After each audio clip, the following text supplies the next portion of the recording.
దేవాలయాన్ని పరిరక్షించడానికి రామ ఆఫీసర్గా మాత్రమే కాదు, అవసరాన్ని బట్టి అమ్మవారి అవతారంలో కూడా రావాలని ఆద్య రామకి సలహా ఇచ్చింది. అప్పటికప్పుడు డ్రెస్ తెప్పించేసి ఆద్య రామని అమ్మవారిలా మార్చేసింది.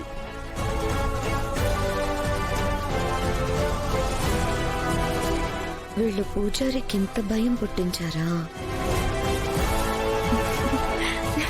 నా కూతుళ్ళకి ఎన్ని తెలివితేటలు! ముల్లుని ముల్లుతోనే తీయాలి. మంచి ఆలోచనతో నిజాయితీని గెలిపించారమ్మా. ఆ పూజారిని తన పదవి నుంచి తొలగించి వేరే పూజారిని నియమిద్దాం. అలాగే నాన్న.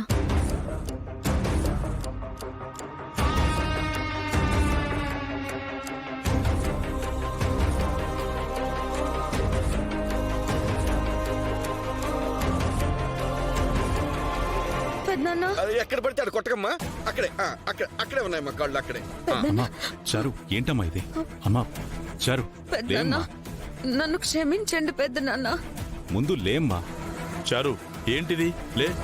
లేదు పెద్దనాన్న, నన్ను క్షమించండి. మా నాన్న చేసిన తప్పుకి నేను కుమిలిపోతున్నాను. చారు, లేమ్మా.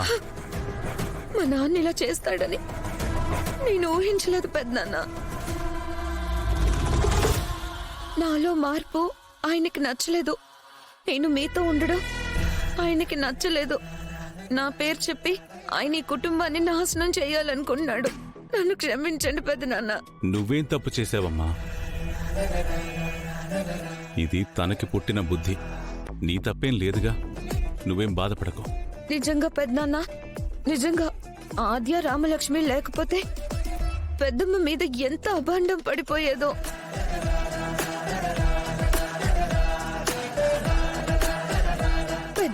పెద్దమ్మ జైలుకు వెళ్లాల్సి వచ్చేది.